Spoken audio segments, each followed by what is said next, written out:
Čau lidi, dneska vám jdu ukázat, jak budu dělat čínskou polívku. Je tady takový mini návrh, takže jestli to někdo uvidí, tak můžete se kouknout. Asi jako logicky si první rozbalíme tady tu čínskou polívku a nalámeme si ji do toho takhle na ty kousky, jo. Pak si nasypeme tady nějakou tu zeleninu, nevím ani jak se tomu říká, jo.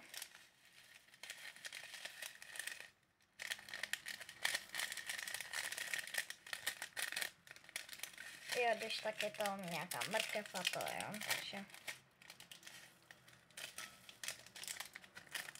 Nasypeme tady nějaký to jejich chili, já z toho sypu trochu, protože ne, že by to úplně pálilo, ale je to takový pikantnější, takže se moc nesypé. Sakra.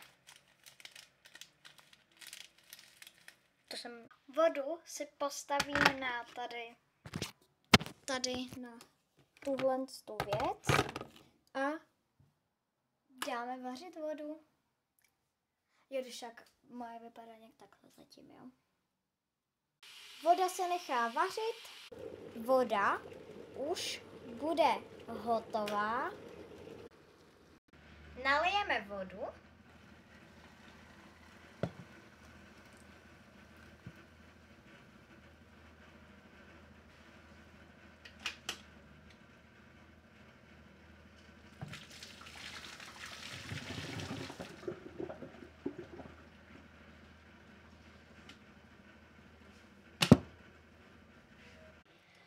A 5 minut odstát, než to bude hotovo.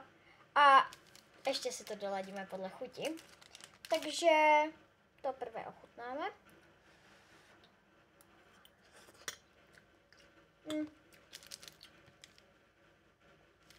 Já bych ještě přidala.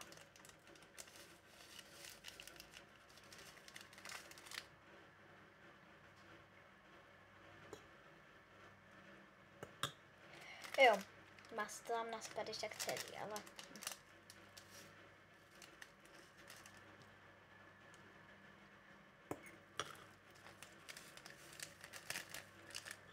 Když tak je to kuřecí, jo. Takže zatím ahoj a vám ukážu ještě finální polívku, jak vypadá, jo. Jenom to tady musím trochu uklidit, protože je tady trochu čuť. Finální polívka.